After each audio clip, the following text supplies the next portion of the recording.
Good morning and happy Easter, boys and girls. I hope everybody survived 420 in good style and didn't inject too many marijuanas.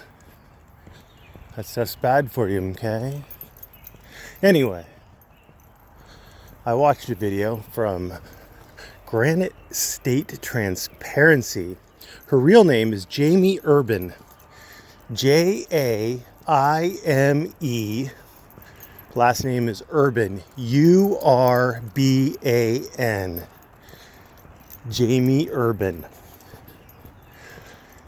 You know what, Jamie? If you didn't try to do a privacy claim on me every time I said your name, I wouldn't be saying your name nearly as often. Say my name. Anyway, in this video, Miss Urban goes out of her way to try to manufacture outrage against the police, who in this case didn't do nothing. She comes out of a Dunkin' Donuts, apparently carrying a sugary beverage that is large enough to make her shake while she carries it. And so she has to set it down to keep the camera from shaking as much. So she could film two police officers in two separate police SUVs, sitting parked on a little street that empties into what I guess for Boxborough is going to be a main kind of thoroughfare.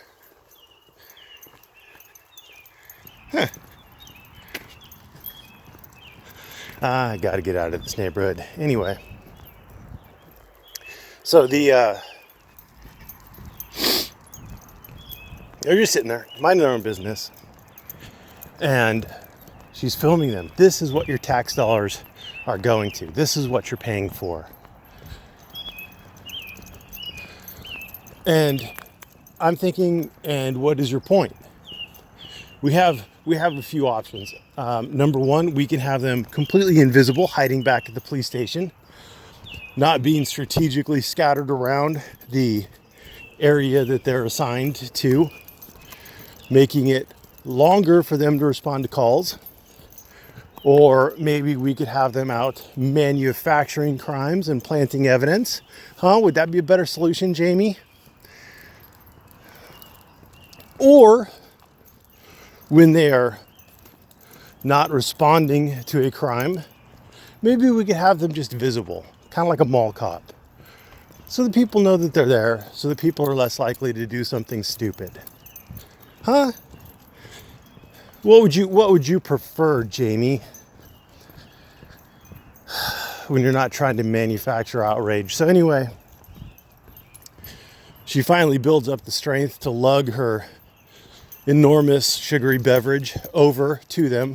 One of the officers has already left, leaving one officer sitting there. And she approaches him and demands his ID. And she's relying on Massachusetts General Law 98D. And it's in, it's in a section, it's in a chapter 41, I believe. It's been a while since I've looked at this. You'll have to forgive me. But it's in a section that is kind of detailing how towns and cities are supposed to set up their police forces. There's no penalty associated with it. It says essentially that cities and towns will give their full-time police officers, that's important, full-time police officers, identification cards. And that they will show those ID cards, if they're not plain clothes, but basically when they're in their official duties, they will show those ID cards upon the request of a citizen. Now there is no penalty associated with it. It's not a misdemeanor or an infraction or a felony if the officer refuses to ID, because it is in a section of the Massachusetts general laws. They're telling the cities and the towns how to function with their police departments, how to set them up, how to organize them. So at best, it would be a policy violation.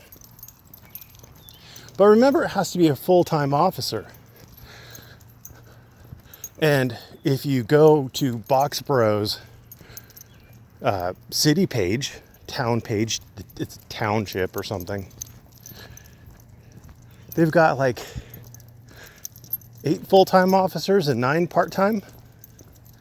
So she has a pretty good chance of finding a part-time officer there. Was the officer part-time? She doesn't know. She doesn't know. She's just too busy trying to catch him up. Oh, you're breaking a law. You're breaking a law. And then and then Miss Urban tells this guy that qualified immunity won't protect him if he knows that he's violating a law. Well, one time Miss Urban tried to show me up. She made a rebuttal video. I think she took it down, but other people have it mirrored elsewhere, where she disagreed with my legal analysis, and let's just say it didn't work out so well for her. She ended up deleting her videos, and I didn't end up deleting mine. But along that same vein, Miss Urban, would you be so kind as to explain to the rest of the class when and where qualified immunity kicks in? Explain to the rest of the class how police violating a state law is going to put them into a position where qualified immunity is even an issue. And I'll even give you hints, Miss Urban, since you're too lazy to do the work yourself. Qualified immunity is something that the federal courts came up with.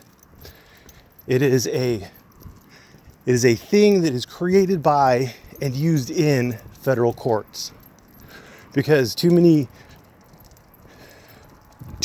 convicts, too many people who were arrested were suing the police willy-nilly, hoping for that random payday. And so the federal courts created qualified immunity to basically weed out the meritless claims quickly and efficiently. Because those inmates, those prison inmates, got nothing to do all day but file federal lawsuits. Which, by the way, if you think they're punishing the police, you're wrong. They're actually punishing the taxpayer.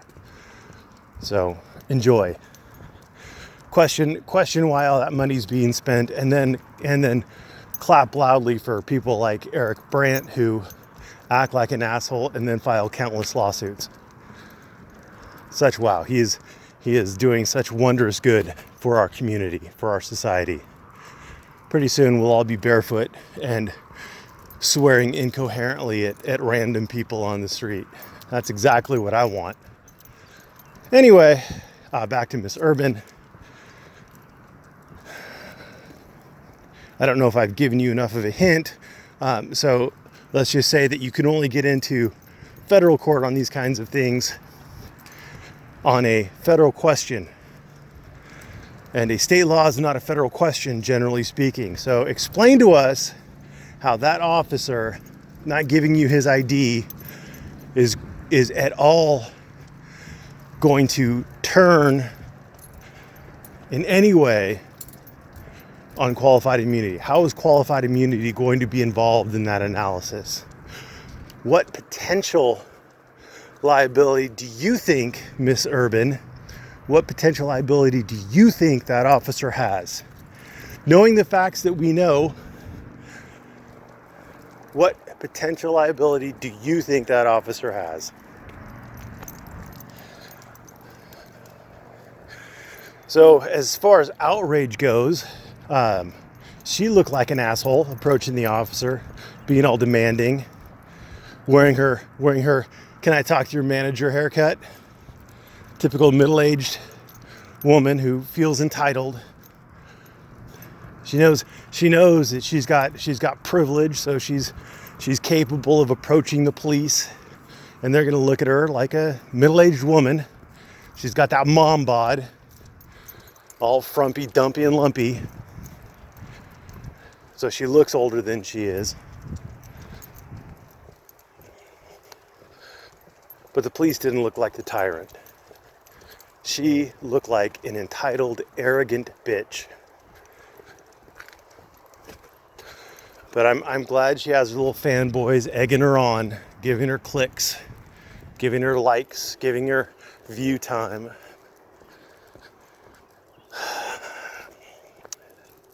She's making a change for the better, kids.